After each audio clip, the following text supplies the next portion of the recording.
আসসালামু আলাইকুম প্রিয় শিক্ষার্থী ভাই বোনেরা, জব কাউন্সিলের পক্ষ থেকে আমি মির্জালাল সুমন স্যার আপনাদেরকে স্বাগত জানাচ্ছি। তো শুরুতেই আপনারা আমাকে একটু কষ্ট করে কমেন্ট করে কনফার্ম করেন যে আমার কথা ক্লিয়ার শোনা যাচ্ছে কিনা এবং ভিডিওটা ক্লিয়ার দেখা যাচ্ছে কিনা, দেন আমরা মূল আলোচনায় চলে যাব ইনশাল্লাহ। একটু কমেন্ট করতে হবে, হ্যাঁ, আমার কথা ক্লিয়ার, তাহলে আমরা মূল আলোচনায় চলে যাব। একটু কমেন্ট করতে হবে আমার কথা ক্লিয়ার শুনতে পাচ্ছেন কিনা এবং ভিডিওটা ক্লিয়ার দেখা যাচ্ছে কিনা, তাহলে আমরা মূল আলোচনায় চলে যাব ইনশাল্লাহ।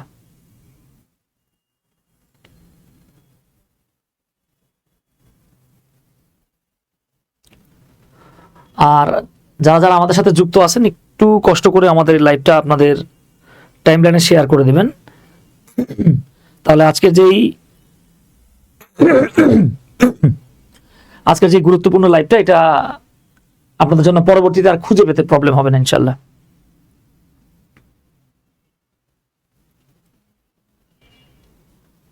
আচ্ছা, নাইম ভাই বলছেন স্যার ক্লিয়ার, ওকে ধন্যবাদ। আর কেউ কেউ আমাদের সাথে আছেন কিনা একটু দেখি।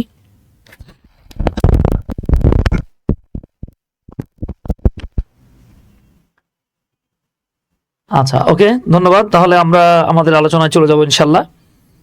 আমরা যে বিষয়টা নিয়ে কথা বলবো, আমাদের আজকের আলোচ্য বিষয়টা হলো কন্ডিশনাল সেন্টেন্স। হ্যাঁ, আমরা আজকে কন্ডিশনাল সেন্টেন্স নিয়ে কথা বলবো, যেখান থেকে অলমোস্ট একটা করে প্রশ্ন চাকরির পরীক্ষায় থাকেই।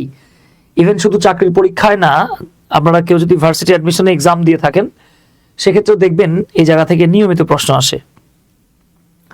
তাহলে আসেন আমরা আমাদের মূল আলোচনাটাতে চলে যাচ্ছি। সুইটি রায়, সুইটি কেমন আছেন স্যার? আলহামদুলিল্লাহ ভালো আছি সুইটি। ইমতিয়াজ মাহমুদ ভাই, স্যার আসসালামু আলাইকুম। ওয়ালাইকুম আসসালাম। আশিকুল ইসলাম ভাই, একদম ঠিকঠাক, ধন্যবাদ আশিকুল ইসলাম ভাই। সো আমরা আজকে যেই বিষয়টা নিয়ে কথা বলবো, আমরা আজকে আর প্রশ্ন সমাধান করতে যাচ্ছি না, আমরা আজ একটা গ্রামাটিক্যাল ইস্যুস নিয়ে কথা বলবো, একটা গ্রামাটিক্যাল ইস্যু নিয়ে কথা বলবো যেখান থেকে নিয়মিত প্রশ্ন থাকে। তো আমাদের আজকের আলোচ্য বিষয়টা হলো কন্ডিশনাল সেন্টেন্স আর কন্ডিশনাল সেন্টেন্সেস। হ্যাঁ, মারাত্মক গুরুত্বপূর্ণ কিন্তু টপিকটা, তো এটা নিয়ে আমাদের কথা হবে ইনশাল্লাহ। আচ্ছা, যারা যারা যুক্ত আছেন আরেকবার অনুরোধ রইল আর কি, লাইভটা শেয়ার করে দিবেন। শান্ত চক্রবর্তী ভাইজান বলছেন আমার প্রিয় একজন স্যার, ধন্যবাদ ভাই। ঠিক আছে, তাহলে আসেন আমরা মূল আলোচনায় যাই। এম এম মাসুম স্যার বলছেন অল ক্লিয়ার, ধন্যবাদ মাসুম ভাই। আচ্ছা, তাহলে আমরা কথা বলবো আজকে কন্ডিশনাল সেন্টেন্স নিয়ে। কন্ডিশনাল সেন্টেন্স থেকে প্রশ্ন অনেক অনেক আসে, হ্যাঁ, এই জায়গা থেকে নিয়মিত প্রশ্ন আসে। ঝামেলাটা হচ্ছে গিয়ে এই কন্ডিশনাল সেন্টেন্সটাকে আমরা অনেকে কম বুঝি, অনেকে ভুল বুঝি। তো যারা কম বুঝি বা ভুল বুঝি তাদের আজকের ভুল বোঝাটা দূর হয়ে যাবে ইনশাল্লাহ। আমরা আজকে সঠিক বুঝটা বুঝবো, প্লাস যারা কম বুঝি তারাও আজকে পুরোপুরি কভার করে ফেলবো। তাহলে আসলে আমরা একটু বলে নেই। তো দেখেন, এমনিতে এই কন্ডিশন শব্দটার অর্থই হলো শর্ত। শর্ত মানে হলো কন্ডিশন, কন্ডিশন মানে হলো শর্ত। তো দেখেন, ইফের বাংলা অর্থ অনেকে আমরা পড়ে আসছি যে ইফ যুক্ত বাক্যকে কন্ডিশনাল সেন্টেন্স বলে। এখানে আমরা একটা জিনিস খেয়াল করি না, যেটা একটা ঝামেলা করে ফেলি, আমরা না বুঝে একটা ঝামেলা করি। ঝামেলাটা কি আমি বলি আপনাদেরকে। অনেকের ধারণা যে ইফের বাংলা হলো যদি। হ্যাঁ, ইফের বাংলা যদি, এটা নিয়ে কোনো দ্বিধা নাই, কোনো সংশয় নাই, এটা ঠিক আছে। সমস্যাটা হয় যে জায়গায়, যে প্র্যাকটিক্যাল লাইফে আপনি হাজার বার, শতবার, কোটি কোটি বার আপনি দেখবেন যে যদি না লেখে লয়কারে লে আসে। এখন আমরা অনেকেই ইফ দেখলে বাংলায় যখন অনুবাদ করি, ইফ দেখে বাংলায় আমরা যখন অনুবাদ করি, শরীফ স্যার বলছেন ইংরেজির বস, আমাদের শরীফ স্যার জিকের বস। হৃদয় চন্দ্র দেব ভাইজান আদাব। হ্যাঁ ভাই আদাব। সুমন স্যার মানে বিশেষ কিছু, আচ্ছা ভাই ধন্যবাদ স্যার। অ্যাজ ইফ না ভাই, অ্যাজ ইফ কিন্তু শর্ত বোঝায় না। হ্যাঁ, অ্যাজ ইফ দিয়ে শর্ত বোঝায় না। তো আমরা যেটা বলছিলাম, দেখেন ইফ শব্দের বাংলা অর্থ আমরা অনেকে যদি বলি, তবে মাথায় রাখেন ইফটাকে যদি বললে আপনি কথাটা যতটুকু শ্রুতি মধুর বা শ্রুতি মাধুর্যতা কথাটায় প্রকাশ করতে পারবেন, এর চেয়ে বেশি শ্রুতি মাধুর্যতা আসবে, শুনতে ভালো লাগবে লয়কারে লে বললে। যেমন দেখেন, আপনি আমাকে বলতে পারেন যে যদি তুমি আসো আমি যাব। এই কথাটাই কিন্তু আপনি বলতে পারেন, তুমি আসলে আমি যাব। এই যে দেখেন, যদি তুমি আসো আমি যাব, আর তুমি আসলে আমি যাব, এই যে তুমি আসলে লয়কারে লে যুক্ত হইছে না, এই লয়কারে লে যুক্ত হলেই আপনি ধরে ফেলবেন এটাই হচ্ছে কন্ডিশনাল সেন্টেন্স। এখন অনেকে বলতে পারেন যে ভাইয়া আমি ইফ থাকলে যদি লিখবো, হ্যাঁ আপনি লেখেন, ইফ থাকলে আপনি যদি লেখেন, কোনো সমস্যা নাই, কিন্তু আমরা জানি ট্রান্সলেশন থেকে প্রশ্ন আসে। এখন যার ধারণা যে ইফের বাংলা হলো সব সময় যদি, উনি তো বাস খেয়ে যাবে, কারণ এইখানে এই বাক্যে দেখেন কোনো যদি নাই। তবুও আপনাকে এখানে ইফ লিখতে হবে। Why if? কজ যখন দুটো বাক্য থাকবে বা দুটো ক্লজ থাকবে, একটা অংশে লয়কারে লে থাকবে, তখন ওই লে থাকলেই আপনাকে একটা ইফ লিখতে হবে। যদি তুমি আসো আমি যাব, আর তুমি আসলে আমি যাব, একই কথা। যেমন দেখেন, আপনি যদি বলেন যদি সূর্য উঠে অন্ধকার দূর হয়, শুনতে ভালো লাগবে না। বরং আপনি বলেন সূর্য উঠলে অন্ধকার দূর হয়, শুনতে বেশি ভালো লাগবে। শরীফ আহমেদ ভাই, শরীফ আহমেদ স্যার, আসসালামু আলাইকুম। ওয়ালাইকুম আসসালাম। যদি সুমন স্যার থাকে জব কাউন্সিল বাঁচবে। ও মাই গড, সায়েন্টিস্ট লিপু চৌধুরী ভাই, এটা কি বললেন?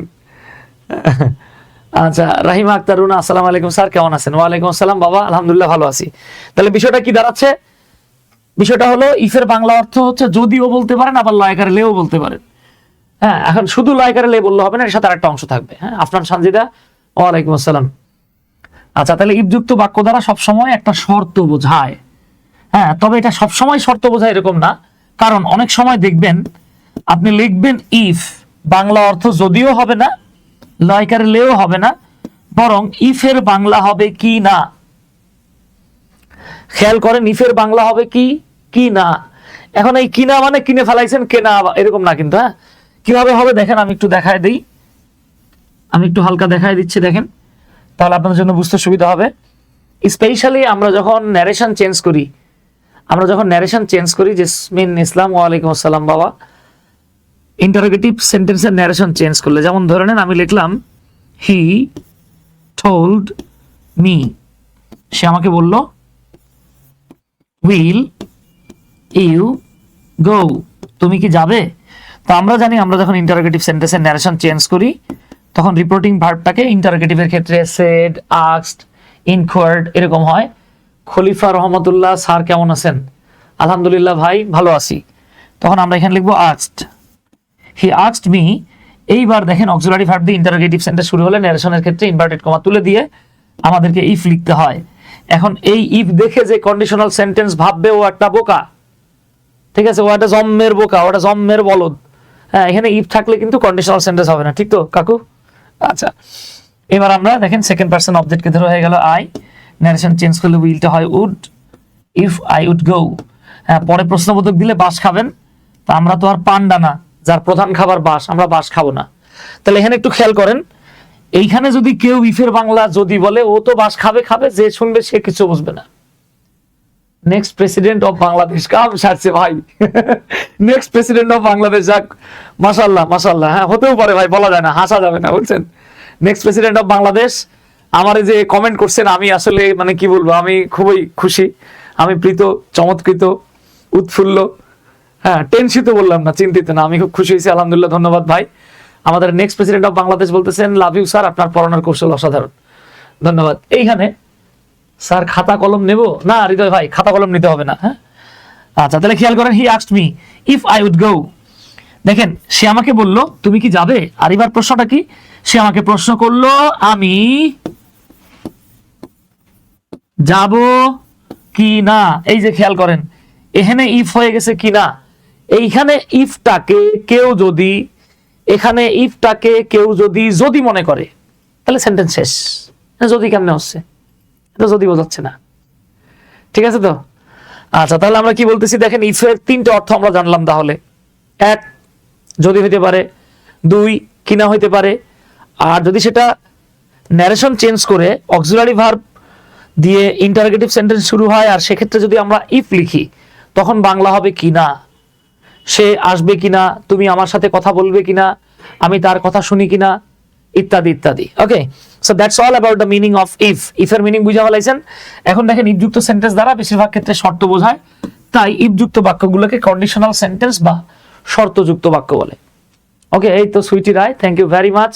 ইফের বাংলা যদি হতে পারে, লয়কারে লে হতে পারে, অর কিনা হইতে পারে। Thank you.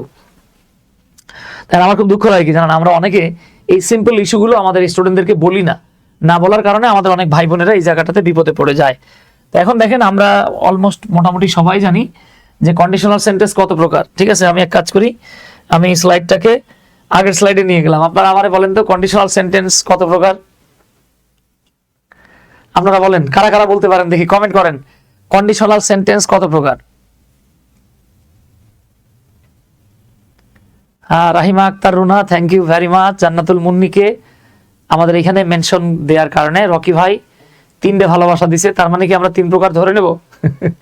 কন্ডিশনাল সেন্টেন্স কত প্রকার? 4 প্রকার, 5 প্রকার, 6 প্রকার, নাকি 2 প্রকার, 3 প্রকার? আমাদের সুইটি বলতেছেন 3 প্রকার। আমাদের সুইটি বলেছেন 3 প্রকার। ঠিক আছে, সুইটি বলতেছেন 3 প্রকার। মামুন আলী ভাই বললো 4 প্রকার। স্যার, লে তো একবার ব্যবহার করা হয় না, ভার্বের সাথে যুক্ত হয়। লে তো একাই, জি ভাই, একটা ভার্বের শেষে লে থাকতে হবে, শুধু একা লে থাকবে না। আর আপনি যদি বলেন বন্ধু লে, তাহলে তো হয়ে গেল বন্ধু নে। হ্যাঁ, ওইরকম লে তো আর থাকবে না। নুসরাত জাহান মাসুম বিল্লাহ কে আমাদের এইখানে মেনশন দেয়, ধন্যবাদ। মল্লিকা আক্তার, সবাই 4 বলতেছেন। হ্যাঁ, আমরা নর্মালি পড়ে আসছি কন্ডিশনাল সেন্টেন্স হচ্ছে, অনেকে পড়ছেন 3 প্রকার, অনেকে পড়ছেন 4 প্রকার। জেসমিন ইসলাম বলছেন, স্যার আজ প্রথম জানলাম ইফের অনেকগুলো অর্থ আছে। বাবা, এরকম প্রতিটা ক্লাসে কিছু না কিছু নতুন জানতে পারবেন ইনশাল্লাহ। আমরা এটা অলওয়েজ ট্রাই করি। এবং এবং আমার মানে হঠাৎ করে ইচ্ছে জাগলো যে বাংলাদেশের অধিকাংশ বইগুলো ট্রান্সলেশন নিয়ে কাজ করে নাই। আপনারা একটু লাইভটা শেয়ার করে দিবেন। হ্যাঁ, আমি যেটা বলতে চাচ্ছিলাম, বাংলাদেশের অধিকাংশ বইগুলো ট্রান্সলেশন নিয়ে খুব বেশি কাজ করে নাই। অধিকাংশ কি, তেমন কোনো বই আপনি ট্রান্সলেশনে পাবেন না। তো আমি চিন্তা করতেছি আপনাদের সাথে মিনিমাম 50 থেকে 60টা জাস্ট ট্রান্সলেশন নিয়ে, একদম বেসিক টু অ্যাডভান্স লেভেলের ট্রান্সলেশন নিয়ে আমি একটা প্লে লিস্ট বানাবো চিন্তা করছি। হ্যাঁ, ধন্যবাদ ইমতিয়াজ ভাই, ইউজ টুর ক্লাসটা করলাম এবং শিখলাম, ধন্যবাদ। মজার ব্যাপার হচ্ছে কন্ডিশনাল সেন্টেন্সকে দেখেন, আমরা পড়ে আসছি 4 প্রকার, যদিও আমি 4 প্রকার বলছি। দেখেন, first condition, second condition, third condition, zero condition. Okay, 4 প্রকার। আপনার যদি প্রশ্ন আসে কত প্রকার, আপনি বলবেন মামা বা ভাই। ঠিক আছে, মামা প্লিজ না, তাই না? মামা না প্লিজ, আপনারা তো খুব ভাইরাল ডায়লগ করে ফেলছেন, ওই মামা প্লিজ না। তো খেয়াল করেন, এই যে 4 প্রকার তো আছে, এর বাহিরেও আছে। যেমন অনেকে আমরা 2 নাম্বারের সাথে যেটাকে ধরি সেটা হচ্ছে ইমাজিনারি পাস্ট বা ইমাজিনারি কন্ডিশন, বা এটাকে কেউ কেউ বলে আনরিয়াল পাস্ট। মজার ব্যাপার হচ্ছে অনেকে এটাকে সেকেন্ড কন্ডিশনের আওতায় ফেলে, যদিও সেকেন্ড কন্ডিশন কিন্তু এই আওতায় না। আপনার 3 প্রকার না টুকটুকি আম্মাজান, first condition, second condition, third condition, zero condition. দেখেন, এটা তো একটা আছেই সাইড বাই সাইড। হ্যাঁ, আমরা এটাকে বলতে পারি 5 নাম্বার, বাট আমরা এটাকে কেটে দিলাম। হ্যাঁ, কারণ বাংলাদেশে প্রচলিত যেটা আমরা পড়ে আসছি 4 প্রকার সর্বোচ্চ। নাম্বার 6 আরেক রকমের আছে, এইটাকে বলা হয় ইম্পারাটিভ কন্ডিশন। ইম্পারাটিভ কন্ডিশন, অনেকে আমরা এই কন্ডিশনের নামই শুনি নাই জীবনে, ইম্পারাটিভ কন্ডিশন। সো আপনি যদি একদম অল টোটালি বলতে চান, তাহলে কন্ডিশন পাইবেন 6 প্রকার, বাট আমরা 4 প্রকার পড়ে আসছি চাকরির পরীক্ষায়। তাহলে আসেন এই 4 প্রকার আমরা কি কি দেখে নেই। এখন অনেকে বোঝে না যে ভাই আমি কেমনে করে বুঝবো যে conditional sentence first condition, second condition নাকি থার্ড কন্ডিশন। এটা বোঝা খুব সহজ। দেখেন তো, আমরা ফার্স্ট লিখতে গেলে কি লিখি? 1 ST রে বাদ দেন, তাহলে আসছে 1। আমরা সেকেন্ড কন্ডিশন যদি এইভাবে লিখি তাহলে কি লিখবো? 2 ND রে বাদ দিয়ে দেন। ওকে, এরপরে দেখেন থার্ড কন্ডিশন লিখতে গেলে আমরা কি লিখবো? 3RD, থার্ড RD রে বাদ দিয়ে দেন। তাহলে 1 দিয়ে ফার্স্ট কন্ডিশন, 2 দিয়ে সেকেন্ড কন্ডিশন এবং 3 দিয়ে থার্ড কন্ডিশন খুব ইজিলি শেখা যায়। এক্ষেত্রে আপনি মাথায় রাখবেন, যেই কন্ডিশনে ভার্বের 1 নাম্বার ফর্ম থাকে সেটা ফার্স্ট কন্ডিশন, যেই কন্ডিশনে ভার্বের 2 নাম্বার ফর্ম থাকে সেটা সেকেন্ড কন্ডিশন, যেই কন্ডিশনাল সেন্টেন্সে ভার্বের 3 নাম্বার ফর্ম থাকে এটাই থার্ড কন্ডিশন। তাহলে কি ইচ্ছা শেষ। তাহলে যত নাম্বার ভার্বের ফর্ম তত নাম্বার কন্ডিশন। বিসিএস এর জন্য শুধু প্রিলি সিলেবাস আপনার কাছে পড়তে চাই। জি, নেক্সট প্রেসিডেন্ট অফ বাংলাদেশ, হ্যাঁ আমাদের শীঘ্রই বিসিএস এর কোর্স আসতেছে। স্পেশালি প্রেসিডেন্টের অনুরোধ তো রাখতেই হবে, তা নাহলে তো আমাদের বিপদ। আর জিরো কন্ডিশন হচ্ছে গিয়ে, জিরো কন্ডিশনটা হচ্ছে দুটো V1 থাকবে, সামনে V1 পেছনে V1। তা আমরা অনেক সময় বলি আর কি, যে দেখেন ধরে নেন আপনাকে যদি বলে এ থেকে এ মাইনাস করো, অথবা 1 থেকে 1 বাদ দাও, 1 থেকে 1 বাদ দিলে কত হয়? 0। যেখানে আগের অংশ পরের অংশ দুইটাই যদি v1 হয়, তাহলে এটার জিরো কন্ডিশন বলা হয়। আমরা যাবো, এখানে চলে যাব। তাহলে আসেন আমরা ধাপে ধাপে কন্ডিশনাল সেন্টেন্স গুলোকে একটু দেখে নেই। তো আমরা প্রথমে চলে যাব ফার্স্ট কন্ডিশনের ক্ষেত্রে। আমার খুব দুঃখ লাগে, বুঝছেন, আমার মারাত্মক দুঃখ লাগে। হ্যাঁ, দুঃখটা হচ্ছে গিয়ে আমাদেরকে এই যে এইভাবে পড়াইছে, যারা এইভাবে পড়ছেন তাদের জন্য দোয়া থাকলো আমার। হ্যাঁ, এভাবে পড়েন না। দোয়াটা হচ্ছে আপনারা পড়ছেন এরকম, ইফ যুক্ত অংশে প্রেজেন্ট ইনডিফিনিট থাকলে পরের অংশে ফিউচার ইনডিফিনিট হয়, এরকম পড়ছেন না? বাংলাদেশের কম করে হলেও 90% পোলাপাইন এইটাই পড়ছে। যারা এটা পড়ছে চাকরির পরীক্ষার জন্য হারা মরছে, বুঝতে পারছেন তো? যারা এটা পড়ছে তারা ঝামেলায় পড়ে যাবে, কারণ আমাদেরকে এইভাবেই পড়াইছে, ইফ যুক্ত অংশে প্রেজেন্ট ইনডিফিনিট থাকলে পরে পরের অংশে ফিউচার ইনডিফিনিট হয়। তাই আসেন তাহলে এটা দেখে নেই। ধরে নেন আমি একটা এক্সাম্পল দিলাম যে ইফ ইউ, আচ্ছা দেখেন, যেই সেন্টেন্স দিয়ে আমার জীবনে আমি কন্ডিশনাল সেন্টেন্স পড়া শিখছি সেটা আপনাদেরকে শিখাই দিচ্ছি। এই সেন্টেন্সটা ছিল খুব রোমান্টিক একটা সেন্টেন্স। স্যার আজকে 9টায় কেন? সামিরা খাতুন। বাবা আমরা তো গতকালকে 9টায় আসছিলাম না? আমরা গতকালকে 9টায় আসছিলাম, এর আগে মনে হয় 9টায় আসছিলাম। হ্যাঁ, গতকালকে না, মানে এর আগে আর কি। স্যার উত্তরবঙ্গ, বঙ্গ আপনি? জি আমি উত্তরবঙ্গ, দক্ষিণবঙ্গ, অনেক বঙ্গে আছি বাবা। হ্যাঁ, এই আমার থামে গেল নাকি? ঠিক আছে। তো আলিফা আফরোজ রিতা, ধন্যবাদ। তো দেখেন আমরা অনেকে এরকম পড়ে আসছি যে ইফ যুক্ত অংশে প্রেজেন্ট ইনডিফিনিট থাকলে পরের অংশে ফিউচার ইনডিফিনিট হয়। এবং আমি আপনাদেরকে বলি, দেখেন আমাদের স্যারেরা অনেক রোমান্টিক ছিল, বুঝছেন, এদের থেকে আমিও একটু রোমান্স টোমান্স শিখছি হালকা পাতলা। আর ইংলিশে পড়লে তো রোমান্টিক মানে হালকা একটু হওয়াই লাগে। তো আমাদের স্যার আমাদেরকে এইভাবে পড়াইছিল, এই বাক্য দেখার পর আর জীবনে কোনোদিন, একবারই দেখছি একবারই মুখস্থ হয়ে গেছে। সাইফুল ইসলাম ভাই রাজশাহী থেকে, ধন্যবাদ। সাইফুল ইসলাম ভাইয়ের সাথে একটা পিবি আছে, পিবি আই থাকলে ভালো লাগতো ভাই, আপনার ওইরকমই লাগে মাশাআল্লাহ। স্যার আপনাকে ইদানিং সুন্দর দেখাচ্ছে কেন? ভাই আমার বউ ইদানিং আমার এই যে ফেয়ার এন্ড লাভলি লাগায় দেয় আর কি। দেখেন এই যে আমার স্যার আমার এইভাবে শিখাইছে, ইফ ইউ লাভ মি, যদি তুমি আমারে ভালোবাসো, আই শ্যাল ম্যারি ইউ, আমি তোমার বিয়ে করব। হ্যাঁ, তো এই বাক্য শোনার পর তখন আমাকে প্রথম কেবল মানে মনের মধ্যে রোমাঞ্চ আসতেছে, বুঝছেন। তো ছোটবেলায় আমরা এইভাবে শিখছি আর কি। যখন এই বাক্য শিখে ফেলাইছি আমার মনে আছে, আমি এটা ফিজিক্স কেমিস্ট্রি বায়োলজি কোনো একটা বইয়ের পেছনে আমি এটা লিখে রাখছিলাম, বুঝছেন, কন্ডিশনাল সেন্টেন্স। আমরা 9 10 গিয়ে শিখছি আর কি। স্যার ডিগ্রি 3য় বর্ষ পড়ান নাকি? জি ভাই, খুব শীঘ্রই হচ্ছে গিয়ে কম্পালসারি ইংলিশের একটা ব্যাচ আসতেছে ইনশাল্লাহ, অনার্স এবং ডিগ্রির। তো মজার ব্যাপারটা হচ্ছে দেখেন, এই যে আগের অংশ হচ্ছে প্রেজেন্ট ইনডিফিনিট, আপনি চাইলে এখানে শ্যাল না লিখে উইলও লিখতে পারতেন, কোনো সমস্যা নাই। এটা হলো ফিউচার ইনডিফিনিট। এই পর্যন্ত সব ঠিকঠাক। এখন ঝামেলাটা কোন জায়গায় আমি একটু বলি আপনাদেরকে। দেখেন স্যার 9টায় অন্য একটা ক্লাস আছে সামিরা, তাহলে বাবা গুরুত্বপূর্ণ ক্লাস হলে দেখতে থাকেন, আর যদি এটা পরে দেখতে পারেন তাহলে এটা দেখতে পারেন, মানে অ্যাজ ইউর উইশ আর কি। এখন দেখেন সমস্যাটা কোন জায়গায় আমি আপনাদেরকে বলি। ইফ যুক্ত অংশটাতে যদি v1 প্লাস অবজেক্ট অর্থাৎ প্রেজেন্ট ইনডিফিনিট থাকে, সেক্ষেত্রে পরের অংশে আমাদেরকে আজীবন দুটো জিনিস শেখানো হয়েছে। ফিউচার ইনডিফিনিট টেন্স বানাতে শ্যাল বা উইল, কিন্তু এই জায়গাটাতে ক্যান বসতে পারে, মেই বসতে পারে, শুড বসতে পারে, হ্যাভ টু বসতে পারে, হ্যাজ টু বসতে পারে, ইভেন মাস্ট বসতে পারে। এবং চাকরির পরীক্ষায় দেখবেন এই জায়গা থেকে হাজার বার প্রশ্ন আসছে, আমি দেখাবো আপনাদেরকে।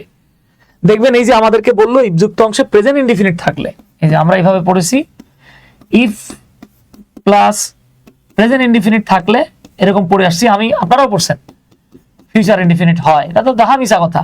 ফিউচার ইনডিফিনিট হয় এরকম কোনো গ্যারান্টি না, অন্য কিছু হইতে পারে। বুলবুল স্যার বস লেভেলের ক্লাস, ধন্যবাদ ভাই। এখন দেখেন শ্যাল আর উইল থাকলে ফিউচার ইনডিফিনিট টেন্স, বাট এর বাইরেও তো থাকতে পারে। কি থাকতে পারে? Can, may, should, have to, has to, must. তার মানে দেখেন আপনাকে আমাকে জাস্ট দুটো ব্যবহার শেখানো হয়েছে, একটা শ্যাল আর একটা উইল। কিন্তু দেখেন যে ক্যান, মে, শুড 3টা, have to, has to, must আরো 3টা, তার মানে টোটাল 9টা জিনিস বসতে পারে, 9টা। কিন্তু আপনারা আমার শেখানো হয়েছে মাত্র 2টা, তাহলে বাকি 7টা কি দোষ করছিল? আসেন আমরা একটু দেখি। যেমন ধরে নেন এটারই আমরা যদি এইভাবে লিখি, ধরে নেন আমি একজনকে বললাম ইফ ইউ লাভ মি, যদি তুমি আমারে ভালোবাসো, আমি এবার তার এইভাবে বলতে পারি, আই শ্যাল ম্যারি ইউ, আমি তোমার বিয়ে করব। আবার এটাই আমি বলতে পারি তারে যে যদি আমারে ভালোবাসো, আমার মন অনেক বড়, আমি তোমারই বিয়ে করব। এখন আমি এটা না বলে আমি কিন্তু দেখেন আমি কি লিখতে পারতাম, ক্যান দিয়ে লিখতে পারতাম। আমি একজনকে বললাম যে যদি তুমি আমারে ভালোবাসো তাহলে পরে আমি তোমার বিয়ে করতে পারি।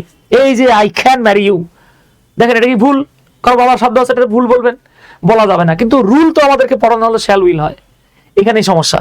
আবার দেখেন আমি কিন্তু এবার এইভাবে বলতে পারি, যদি তুমি আমারে ভালোবাসো তাহলে পরে আমি তোমার বিয়ে করতেও পারি, নাও করতে পারি। আম্মা বকা দিলে বিয়ে করবো না, বিয়ে অলরেডি করে ফেলাইছি আর কি। হ্যাঁ, আমার ছেলে বলতে পারে বলতে এটা আর কি, যদি তুমি আমারে ভালোবাসো, এই যে মেয়ে দিয়ে সম্ভাবনা বোঝায়, 50-50 চান্সেস, আমি তোমার বিয়ে করতেও পারি, নাও পারি। আচ্ছা, আবার দেখেন আমি একটু এবার মানে কি বলা যায়, দার্শনিক ভাব নিয়ে বললাম যে যদি তুমি আমারে ভালোবাসো তাহলে পরে আমার উচিত তোমার বিয়ে করা। এই যে দেখেন, if you love me I should marry you, যদি তুমি আমাকে ভালোবাসো আমার উচিত তোমার বিয়ে করা। দেখছেন শুরু হয়। এবার আমি যদি জোর দিয়ে বলি যে তোরে ছাড়তে পারবো না, অক্সিজেন ছাড়িয়ে দেবো, কিন্তু যদি তুমি ভালোবাসো তোমার ছাড়বো না, তখন কি করবো আমরা? দেখেন, if you love me I must marry you, যদি তুমি আমার ভালোবাসো আমি তোমার বিয়ে করবই। এই যে দেখছেন, তাহলে দেখেন shall, will, can, may, should, must সব হয়। তাহলে আমার কথা হচ্ছে আপনার সাথে ক্যান ফাইজলামি করা হলো জাস্ট এই দুটো নিয়ে। এটা লিখলে কি অনেক বেশি টাকা লাগতো না? প্রিয় শিক্ষালয়ের আমাদের মহিউদ্দিন ভাই, আমার খুব শ্রদ্ধেয় বড় ভাই, লিখছেন আমাদের জাভেন হিসেবে তোমাকে নিয়ে আমরা গর্ববোধ করি, তোমার ক্লাসগুলো মাঝে মাঝে দেখি, তোমার জন্য শুভকামনা। ধন্যবাদ ভাইজান, অসংখ্য ধন্যবাদ আপনাকে, অসংখ্য ধন্যবাদ। ইনশাল্লাহ শেরপুরে আসতেছি ভাই, আপনার সাথে দেখা হবে। আবার দেখেন আয়ের পর তো হ্যাজ লেখা যায় না, হ্যাভ লিখতে পারি। তাহলে আমি এবার একটু জোর দিয়ে বললাম যে যদি তুমি আমারে ভালোবাসো তাহলে কি করতে হবে? আমার তোমার বিয়ে করতে হবে, I have to marry you. আমার তো অন্য কোনো রাস্তা নাই। এই যে দেখেন, তার মানে দেখেন আমি শ্যাল লিখতে পারবো, উইল লিখতে পারবো, ক্যান লিখতে পারবো, may, should, must and have to. এবং দেখেন চাকরির পরীক্ষায় ভাই হ্যাভ টু দিয়ে প্রশ্ন আসছে। এখন এই যে হ্যাভ টু দিয়ে প্রশ্ন আসছে, যারা ফার্স্ট কন্ডিশনে হ্যাভ টু বসে জানে না, তারা কেমনে কি করবে? এই দেখেন, হ্যাঁ, তখন কিন্তু ঝামেলা হয়ে যাবে। ধন্যবাদ হৃদয় চন্দ্র দেব ভাই। তার মানে ভাই আপনার এই কাটাকাটি করার সুযোগ নাই, পড়লে হয় ফাটাফাটি, মানে মোটামুটি, সরি কাটাকাটি না, মোটামুটি পড়ার কোনো সুযোগ নাই। পড়লে হয় ফাটাফাটি পড়বেন, আনালে কাটাকাটি পড়ার দরকার নাই, যা শেষ। ঠিক আছে, আজ ফার্স্ট জানলাম। ধন্যবাদ আশা, তাহলে এটা বুঝে ফেলছেন। এখন আশা আপনার কাজ হচ্ছে গিয়ে আম্মাজান এরকম একটা বাক্য আপনি আমার ছেলেরে নিয়ে লিখবেন। তাহলে যে যদি তুমি আমারে ডাকো আমি আসবো, আপনি কি বলতে পারেন? If you call me I shall come. If you call me, I will come. If you call me, I can come. If you call me, I may come. If you call me, I should come, I must come, I have to come. Easily পারা যায়। হ্যাঁ, তাহলে এই হলো গিয়ে ঘটনা আর কি। হ্যাঁ, আপনি যেই কাজটা করবেন আল্লাহর ওয়াস্তে এগুলো মাথায় রাখেন, এগুলো মাথায় রাখেন। দেখেন, এই আমি দুটো যখন লিখতে পারছি, আমার এই এতটুকু লিখলে অনেক সময় লাগতো না। এটাই হচ্ছে ঘটনা। হ্যাঁ, আমি ফার্স্ট কন্ডিশনে একটু বেশি সময় নিলাম, বাকিগুলো টেনে পড়াই দিব। তাহলে এতটুকু আশা করি ইনশাল্লাহ আপনারা বুঝতে পেরেছেন। ধন্যবাদ, একটু কমেন্ট করবেন প্লিজ। হ্যাঁ, আর লাইভটা একটু শেয়ার করে দিন বাবা। আচ্ছা, তাহলে চলে আসি আমরা। দেখেন, এইটাই আমি বলেছিলাম যে এই যুক্ত অংশে যদি প্রেজেন্ট ইনডিফিনিট টেন্স থাকে, হ্যাঁ, আমি V1 প্লাস অবজেক্ট লিখছি, আপনি চাইলে এখানে বলতে পারেন প্রেজেন্ট ইনডিফিনিট। ওকে, ইমতিয়াজ ভাই এই কামটা কেন করলো? যারা বই লেখে তারা তো জ্ঞানী মানুষ ভাই, আপনারাও তো জ্ঞানী মানুষ। ঠিক আছে স্যার, এক্সাম্পল দেখান, চাকরির এক্সাম থেকে মেলাতে পারছি না। ওকে, সানজিদা, সানজিদা না কিটা? হ্যাঁ, আফনান সানজিদা, আপনি এত করে বলছেন, আপনারা বললে তো জীবন দিয়ে দেবো, খালি দিচ্ছি না, মরে যাবো এই ডরে। হ্যাঁ, তাহলে আসেন আমি আপনাদেরকে একটা চাকরির পরীক্ষা থেকে উদাহরণ দেখাই। কই জানে লিখলাম, বয়স তো অনেক হয়ে গেছে বুঝছেন, ভুলে যাই। কই কই কই কই আচ্ছা দাঁড়ান, একটু খুঁজে বাড়ি করি। হ্যাঁ,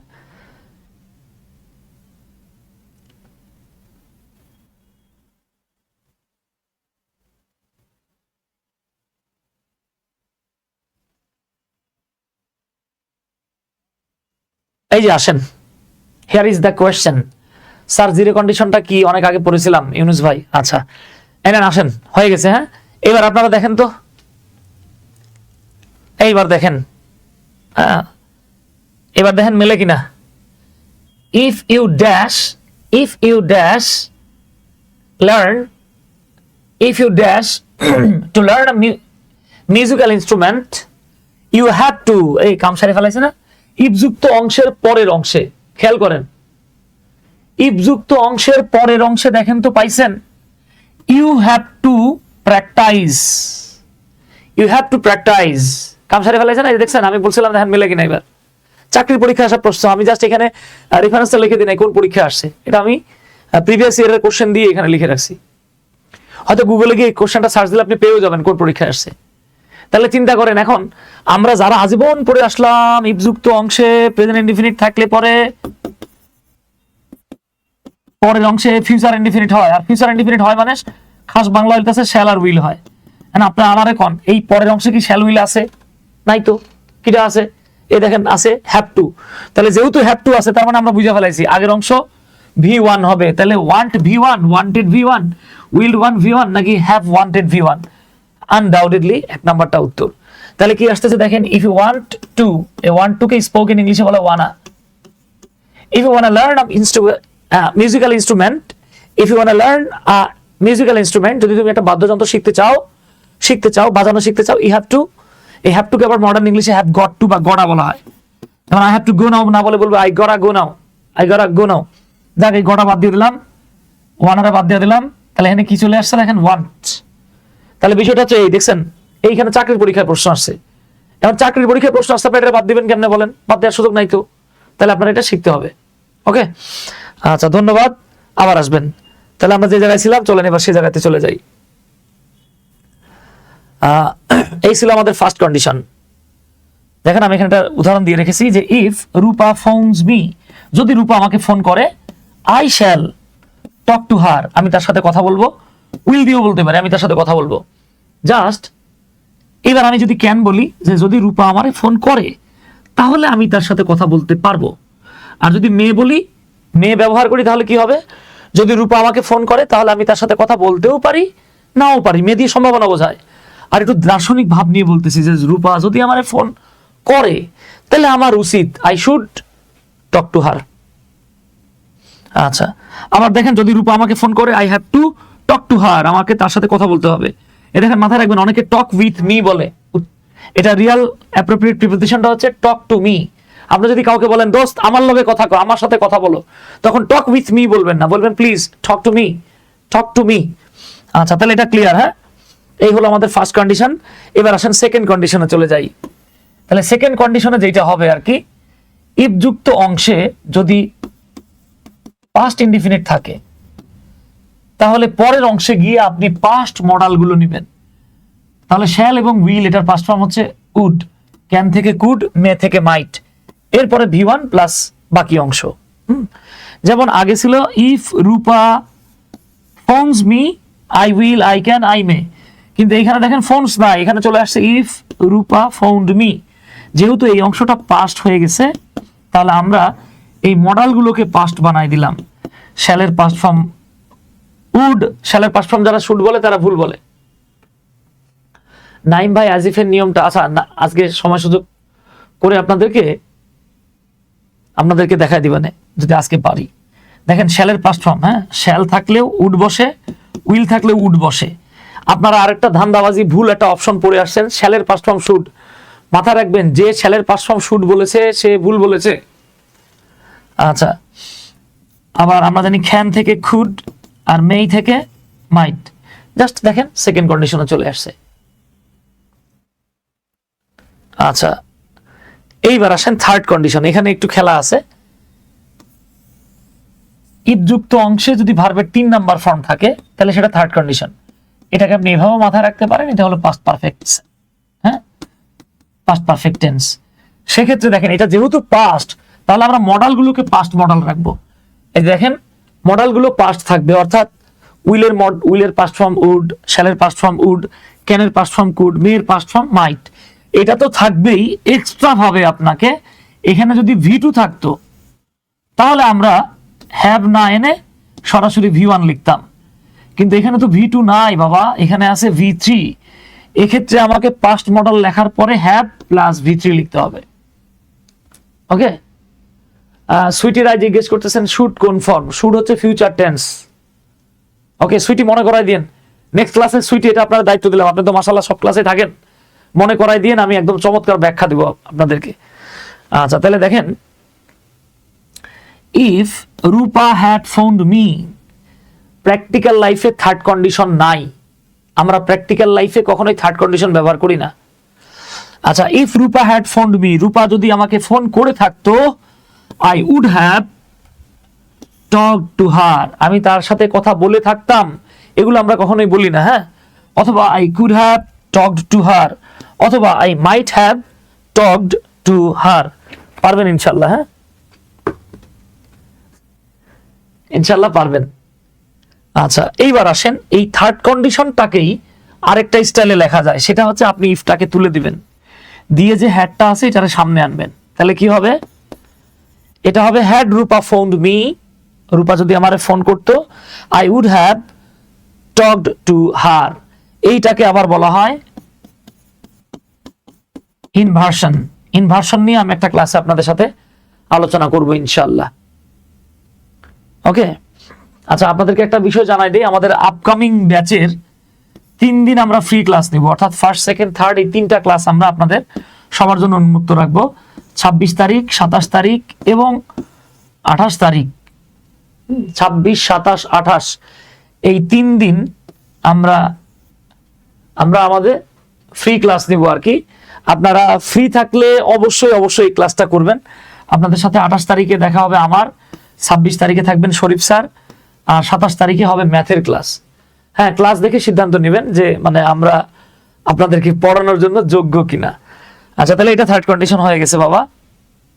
এইবার আসেন, থার্ড কন্ডিশনটাকেই বলা হচ্ছে যে অনেক সময় ইফটাকে বাদ দিয়ে হ্যাডটাকে সামনে আনা হয়। যেমন আগেরটা কি ছিল? If Rupa had found me, এখানে ইফটাকে তাড়ায় দেওয়া হয়েছে, হ্যাডটাকে সামনে এনে ফেলা হয়েছে। দেখেন, আর বাকি অংশ সব আগের মতোই, সেম। বোরহানুদ্দিন ভাই আসসালামু আলাইকুম। ওয়ালাইকুম আসসালাম ভাই। মামুন ভাই, ছবিটা এটা কার ভাই? মামুন ভাইয়ের এখানে। ও কিম জং এর না? আচ্ছা, সুন্দর ছবি ভাই। হ্যাঁ আচ্ছা ধন্যবাদ। তাহলে এবার আমরা চলে আসি। দেখেন এখন আমরা যে কন্ডিশনটা দেখব, স্যার সেকেন্ড কন্ডিশনে কি হ্যাভ টু থেকে হ্যাড টু হতে পারে? সেকেন্ড কন্ডিশনে হ্যাড টু হয় না সঞ্জিদা, সেকেন্ড কন্ডিশনে হয় না। ফ্রি ক্লাসগুলো কিসের জন্য স্যার? ফ্রি ক্লাসগুলো মূলত আমাদের এটিও প্লাস 11 থেকে 10 থেকে 20তম গ্রেড এবং এনটিআরসি, মানে বিসিএস ছাড়া বাকি আদার যত জব আছে বাংলাদেশের সবগুলো কেন্দ্রিক। আপনারা আমার ক্লাস দেখলেই বুঝতে পারবেন ইনশাল্লাহ। ক্লাস দেখেন বা আমাদের যে ক্লাসগুলো দেখেন, এটা সবার কাজে লাগবে ইনশাল্লাহ। আচ্ছা, শুধু বিসিএস ছাড়া আর কি, মানে বিসিএস এর জন্য আমরা পরবর্তীতে ফ্রি ক্লাস নেব। এবার দেখেন, আনরিয়াল পাস্ট বা ইমাজিনারি পাস্ট, এটাকে বাংলায় বলা হয় কাল্পনিক অতীত। বিশেষ করে নতুন প্রেমে পড়া ছেলেমেয়েরা এইগুলো বেশি ব্যবহার করে। আমরা অনেক সময় ওই যে একটা গান আছে, আমি ভুলে গেলাম, তুই কেন কোমরের বিছা হইলি না, এরকম একটা গান আছে না? এরকম আর কি। আপনি খুব চিন্তা করতেছেন, যেমন আমি যখন বিয়ে হয় না, আমি তখন চিন্তা করতাম, ইস আমার যদি এখন বউ থাকতো, ইস আমি যদি পাখি হইতাম, তাহলে বউয়ের কপালে গিয়ে ঠাস করে ঠোকর দিতাম, কাঠঠোকরা পাখি আর কি। হ্যাঁ, এরকম দেবেন আপনারা শুনছেন, আমি যদি পাখি হতাম তোমার কাছে উড়ে যাইতাম। আর আমি বলি, আমি যদি পাখি হইতাম তোমার কপালে গিয়ে 2টা ঠোকর দিয়ে আসতাম। হ্যাঁ, আচ্ছা স্যার কোর্স ফি কত? আচ্ছা আমি ডিটেলস বলতেছি একটু, এইখানে আমি আগে করে নেই আর কি বাবা। দেখেন ইফ যুক্ত অংশে আপনার যদি সাবজেক্ট প্লাস, এটা যে কোনো সাবজেক্ট হতে পারে, I, we, you, he, she, যে কোনো সাবজেক্ট। হ্যাঁ, এটিওর ব্যাচ কি শুরু হয়েছে? সবুজ ভাই, এটিওর ব্যাচ শুরু হবে 25 তারিখ থেকে। 25 তারিখে ওরিয়েন্টেশন, 26 তারিখ থেকে নিয়মিত ক্লাস। এরপরে কমপ্লিমেন্ট বসবে। এখন আমাদের যেই ভাই বোনেরা অবজেক্ট আর কমপ্লিমেন্টের পার্থক্য জানেন না, আমি গত ক্লাসেও বলেছি, হ্যাঁ গত পরশুদিনও বলেছি। যেমন আপনি যদি বলেন উই গ্রো ক্রপস, আমরা শস্য উৎপাদন করি বা শস্য জন্মাই, এই যে সাবজেক্ট, গ্রো হচ্ছে ভার্ব, ক্রপস হচ্ছে অবজেক্ট। কেন? কারণ এই বাক্যে কিন্তু আপনি বলবেন না যে আমরা মানে ক্রপস মানে আমরা। তার মানে দেখেন, ভার্বের আগের অংশ এবং পরের অংশ যদি একে অপর থেকে আলাদা হয়, তখন আমরা কমপ্লিমেন্ট না বলে অবজেক্ট বলি। কিন্তু আমরা যদি এইভাবে বলতাম যে উই আর স্টুডেন্টস, এই বাক্যে দেখেন আমরা মানে স্টুডেন্টস মানে আমরা, আগের অংশ পরের অংশ যখন এক হয় তখন পরের অংশটাকে কমপ্লিমেন্ট বলা হয়। আমার খুব দুঃখ লাগে, বাংলাদেশের অধিকাংশ বই এই জায়গাটাতে আনরিয়াল পাস্টের জায়গায় অবজেক্ট লেখা রাখছে। ভাই রে, অবজেক্ট হলে তো জীবনেও এটা আনরিয়াল পাস্ট হবে না। হ্যাঁ, অনেক রাইটার এটাকে সেকেন্ড কন্ডিশনে আন্ডারে ফেলছে। ভাই সেকেন্ড কন্ডিশনে দেখেন, ইফ ইউ ইনভাইটেড মি, যদি তুমি আমাকে দাওয়াত দিতে, আমি আর তুমি কি এক না, আলাদা। সেকেন্ড কন্ডিশন আর আনরিয়াল পাস্ট কিন্তু আলাদা জিনিস। সেকেন্ড কন্ডিশনে অবজেক্ট বা অন্য কিছু বসে, আর এই আনরিয়াল পাস্ট বা ইমাজিনারি পাস্টে কিন্তু কমপ্লিমেন্ট বসে। হ্যাঁ, এটা দেখা রাখেন, বিশেষ করে আমাদের এখানে যদি শিক্ষক থাকেন, স্পেশালি যারা বাসায় গিয়ে স্টুডেন্ট পড়ান, তাদের জন্য এটা গুরুত্বপূর্ণ। তাহলে পরের অংশে যেহেতু এটা V2, ওই same would could might plus V1 লিখবো আমরা। আবার চাইলে আপনারা একটা কাজ করতে পারেন, এখানে ইফটাকে বাদ দিয়ে ওয়ারটাকে সামনে আনতে পারেন। আমি একটা উদাহরণ দিই, যেমন দেখেন, if I were a millionaire, আমি যদি কোটিপতি হতাম। এই বাক্যে দেখেন তো, আমি কে? কোটিপতি। কাল্পনিক, আমি কোটিপতি না, কিন্তু তুলনা করতেছি। স্যার ক্লাস কি জুম অ্যাপের মাধ্যমে হবে? জি, 1 তারিখের পর থেকে জুম অ্যাপের মাধ্যমে ক্লাস নেবো আমরা ইনশাল্লাহ। আর 1 তারিখের আগ পর্যন্ত আমাদের ক্লাসগুলো হবে ফেসবুক সিক্রেট গ্রুপে। আচ্ছা, এই দেখেন তো, আমি যদি মিলিয়নার হতাম, কোটিপতি হতাম, আমি কে? কোটিপতি। কোটিপতিকে আমি, তাহলে সাবজেক্ট, এই যে এটার নাম কমপ্লিমেন্ট, অবজেক্ট না কিন্তু। ওকে, আচ্ছা, আমি যদি কোটিপতি হতাম, I would always try to help the poor, আমি গরিবদেরকে সহায়তা করার চেষ্টা করতাম। এই কথাটাই আমি ইফটারে তাড়াই দিয়ে ওয়ারটারে সামনে আনতে পারতাম। ওয়ার আই আ মিলিয়নার, আমি যদি একজন মিলিয়নার হতাম, বাকি অংশ সেম। ওকে, আচ্ছা দেখেন, কন্ডিশনাল সেন্টেন্সে এই কন্ডিশনটাকে হিসাবে আরেকটা কন্ডিশন বলা উচিত ছিল, কারণ সেকেন্ড কন্ডিশন এবং এই কন্ডিশন এক না। ওইখানে বসছে অবজেক্ট, এখানে কিন্তু বসতেছে complement. Here is the difference. কোড ডিফারেন্সটা এই, আমরা অনেকে ধরতে পারি না, এটাকে সেকেন্ড কন্ডিশন মনে করি। আমি পার্থক্যটা দেখাই দিলাম, আই হোপ আপনারা বুঝছেন ইনশাল্লাহ। এইবার দেখেন বাবা, জিরো কন্ডিশন। জিরো কন্ডিশনটা কি? আচ্ছা, তার আগে আমি আপনাদেরকে ছোট্ট করে বলি। দেখেন, এই যে আনরিয়াল পাস্ট বা ইমাজিনারি পাস্ট, এইখানে দেখেন মডাল বসছে, যেগুলো হচ্ছে পিওর মডাল। তারপরে দেখেন থার্ড কন্ডিশনেও এই যে উড কুড মাইট মডাল বসছে। এরপরে দেখেন সেকেন্ড কন্ডিশনেও এই যে উড কুড মাইট মডাল বসছে। এই যে দেখেন ফার্স্ট কন্ডিশনেও, এই যে দেখেন ফার্স্ট কন্ডিশনেও shall, will, can, may, should এবং মাস্ট, এগুলো হচ্ছে পিওর মডাল বসছে। আর হ্যাভ টু এবং হ্যাজ টু, এগুলোকে বলা হয় সেমি মডাল। সেমি মডাল বসছে, তার মানে তার অবজেক্ট হওয়ার তো চান্স নাই। তাহলে জি ভাই, অবজেক্ট হওয়ার চান্স নাই ইমতিয়াজ ভাই, কিন্তু আমাদের অনেক স্যারেরা আছে, লেখকেরা আছে, চাই না হ্যাঁ স্যার যেমনি খুশি এমনি অবজেক্ট বানায়। মানে ওই যে একটা সিনেমার নাম ছিল ভালোবাসা দিবি কিনা বল, আর এই সিনেমার নাম হচ্ছে অবজেক্ট হবি কিনা বল, মানে না হলেও এরা অবজেক্ট বানাবে। এগুলো কি ঘটনা দেখেন, প্রত্যেকটা কন্ডিশনে ফার্স্ট, সেকেন্ড, থার্ড বা আনরিয়াল পাস্ট, প্রত্যেকটা কন্ডিশনে একটা মডাল থাকে। তবে জিরো কন্ডিশনে মডাল থাকে না। না বলে আপনি বলতে পারেন জিরো কন্ডিশনে মডালের সংখ্যা হলো জিরো, থাকে না মানে তো জিরো। তাহলে যে কন্ডিশনাল সেন্টেন্সে কোনো মডাল থাকে না বা জিরো সংখ্যক মডাল থাকে, সেটাই জিরো কন্ডিশন বলবেন। তো দেখেন, এক্ষেত্রে নিয়মটা হচ্ছে ইফযুক্ত অংশে প্রেজেন্ট ইনডিফিনিট টেন্স হবে, হ্যাঁ, এবং পরের অংশেও প্রেজেন্ট ইনডিফিনিট টেন্স হবে। আচ্ছা, সাধারণত চিরন্তন সত্য, বৈজ্ঞানিক কাজকর্ম, এগুলো বোঝাতে গেলে আমরা জিরো কন্ডিশন ব্যবহার করি। যেমন দেখেন, ইফ দ্য সান রাইজেস, যদি সূর্য উঠে, না বলে বলেন সূর্য উঠলে ডার্কনেস ডিসঅ্যাপিয়ার্স, অন্ধকার দূর হয়। এই যে দেখেন, এই জায়গাটাতে সাবজেক্ট প্লাস V1 ভার্বের সাথে এস যোগ হয়েছে। হ্যাঁ, এই জায়গাটাতেও দেখেন ডার্কনেস সাবজেক্ট ডিসঅ্যাপিয়ার্স, এই যে ভার্বের সাথে এস যোগ হয়েছে। তার মানে সামনে পিছনে দুই জায়গাটাতেই প্রেজেন্ট ইনডিফিনিট টেন্স বসছে। তাহলে এগুলোকে আমরা কি বলবো? এটাই হলো জিরো কন্ডিশন। ইমতিয়াজ ভাই বলছেন ভুল, সবই ভুল। মজার ব্যাপার কি জানেন, এটা আরো প্রায় বছর, মানে করোনার আগে আগে আমি একটা ভিডিও তৈরি করেছিলাম অলমোস্ট 57 মিনিটের, নাম দিয়েছিলাম ভুল সবই ভুল। এই ভিডিওটা আমি পরে ভয়ে আপলোড করি নাই, বুঝতে পারছেন, আমি ভয়ে আপলোড করি নাই। এইখানটাতে আমি প্রায়, আমার ঠিক স্পেসিফিক মনে পড়তেছে না, সম্ভবত 21 থেকে 23টা প্রচলিত, আপনি আজীবন জেনে আসছেন এটা রুল, কিন্তু প্র্যাকটিক্যালি জিনিসটা হচ্ছে ভুল। এই ভুল সবই ভুল নাম দিয়ে 57 মিনিটের আমি একটা ভিডিও তৈরি করছিলাম ইমতিয়াজ ভাই। করার পর আমি এটা ভয় আপলোড করি না, কারণ এটা আমি আপলোড করলে যারা এটা পড়াইছে এরা আমার বাপ মা চোদ্দ গোষ্ঠী তুলে বকা দেবে। তবে ইনশাল্লাহ আমি সামনে শীঘ্রই এটারে প্রয়োজনে 1.5 ঘন্টার একটা ভিডিও বানাবো, বানায় আমি এটাকে অক্সফোর্ড, কেমব্রিজ এবং মডার্ন ইংলিশের নেটিভ স্পিকারদের বইয়ের রেফারেন্স সহ দেখাবো।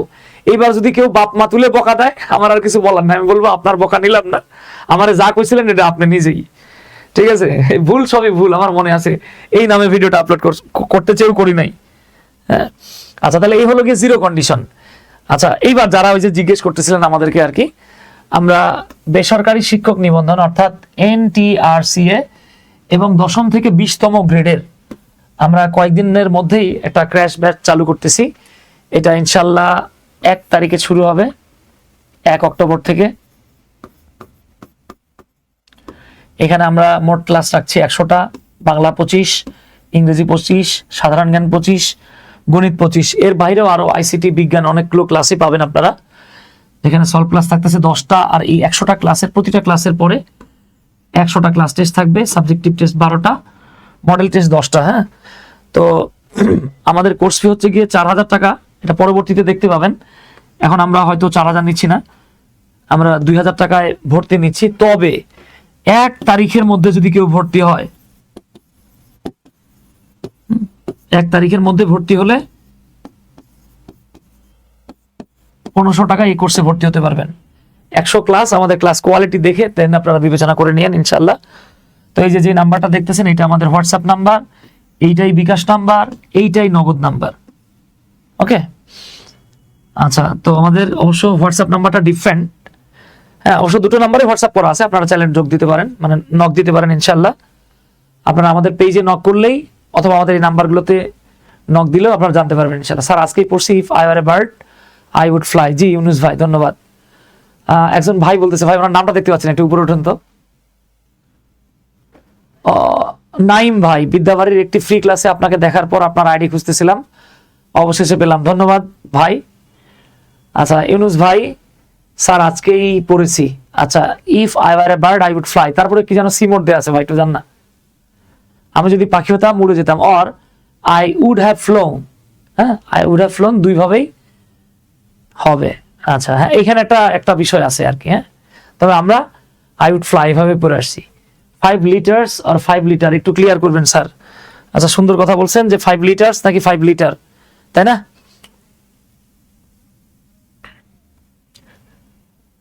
যদি আপনি কখনো এরকম দেখেন যে দুটো নাউন পাশাপাশি আছে, খেয়াল করেন, চমৎকার একটা প্রশ্ন করছেন। যদি দুইটা নাউন পাশাপাশি থাকে, এক্ষেত্রে আগের নাউনটা অ্যাডজেক্টিভ হয়ে যায়, অ্যাডজেক্টিভের কোনো প্লুরাল হয় না।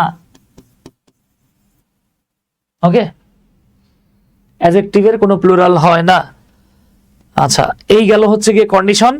এবার আপনাদেরকে একটা দেখাই, আমি আপনাদেরকে বলেছিলাম আরেকটা হচ্ছে গিয়ে ইম্পারেটিভ কন্ডিশন।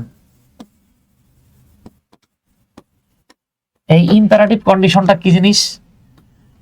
যেমন ধরে নেন, জাহিদ নামের একটা ছেলে আমার থেকে 1000 টাকা ধার নিছে, নেয়ার পরে এই মাল আমারে বলছে ভাই 3 দিনের মধ্যে ফেরত দেবো, কিন্তু 3 মাস পরে টাকা ফেরত দিচ্ছে না। হ্যাঁ, তখন হুমায়ুন কবির ভাইরে বললাম যে ভাই জাহিদ দেখলি আমার একটা ফোন দিন, ওর সানডে মানডে ক্লোজ করে দিবানে। তখন আমি ভাইরে বললাম call me if you meet Zahid.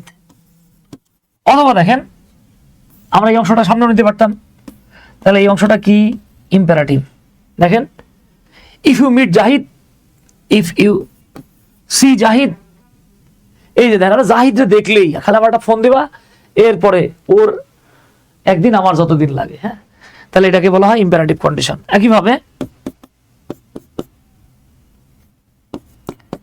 If you feel any problem, যদি তোমার কখনো কোনো সমস্যা অনুভব হয়, জাস্ট নক মি,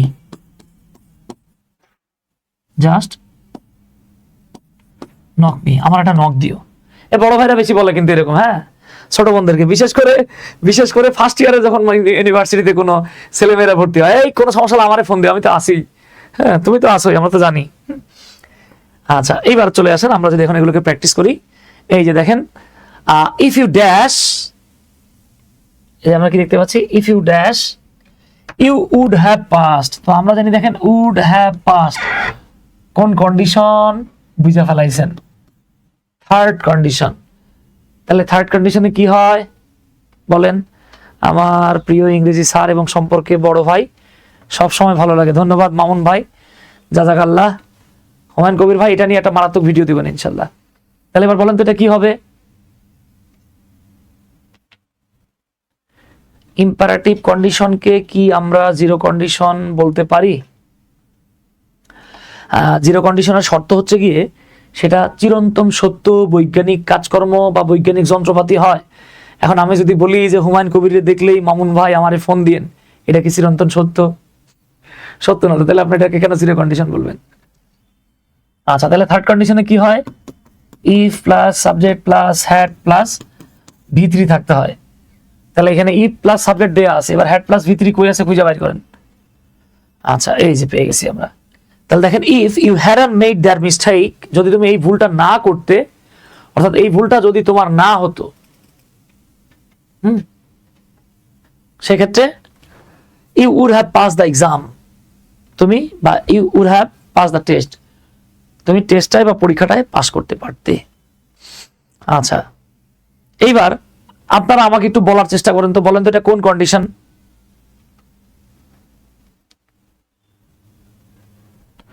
আপনারা আমাকে একটু বলার চেষ্টা করেন তো এটা কোন কন্ডিশন, দেখি কে কে পারেন।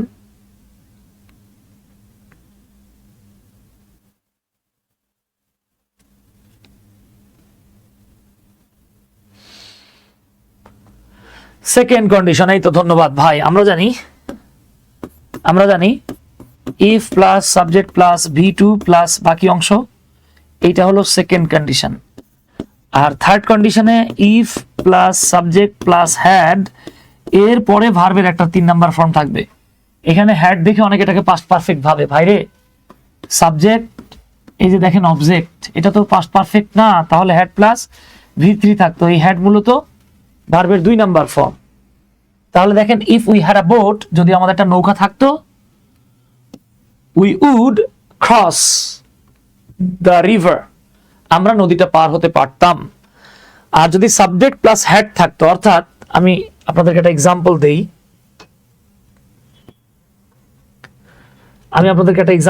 এই যে দেখেন যদি এরকম থাকতো if we had a boat, তাহলে এটা হতো অক্সিলারি ভার্ব, এইটা V3, তখন আপনি এটাকে থার্ড কন্ডিশন ধরতেন।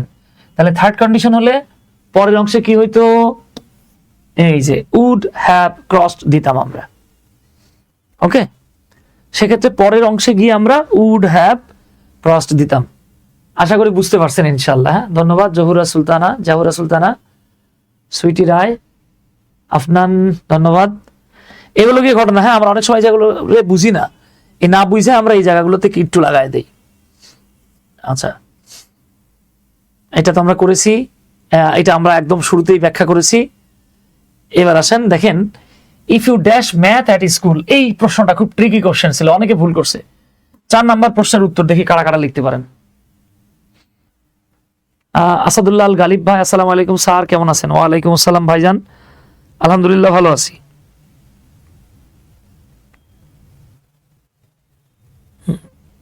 একটু কমেন্ট করেন তো এটা কি হইতে পারে।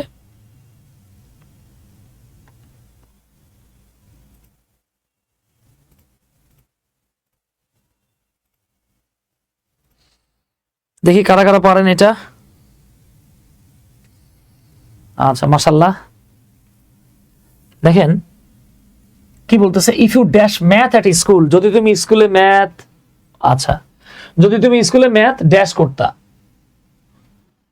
ইউ উড ফাইন্ড, দেখেন উড ফাইন্ড দেয়া আছে কিন্তু উড ফাইন্ড, তাহলে আমরা জানি কোন জায়গায় উড প্লাস V1 হয়, যদি আগের অংশে if plus subject plus V2 হয়, সেক্ষেত্রে পরের অংশে subject plus would could might. তার মানে আমাদেরকে এখন সাবজেক্ট প্লাস V2 খুঁজে বাইর করতে হবে। তাহলে এখানে লার্নড দেয়া আছে, লার্নটা V2 এটা হইতে পারে, ডিড নট লার্ন এটাও হতে পারে, ডাজ নট ওন্ড এই দুটো হওয়ার সম্ভাবনাই নাই। কারণ পরের অংশে উড দেয়া আছে। আচ্ছা, এখন এই জায়গাটাতে অনেক একটা ভুল করে। দেখেন, আপনি যদি লার্নড শব্দটাকে নেন তাহলে কি হবে? যদি তুমি স্কুলে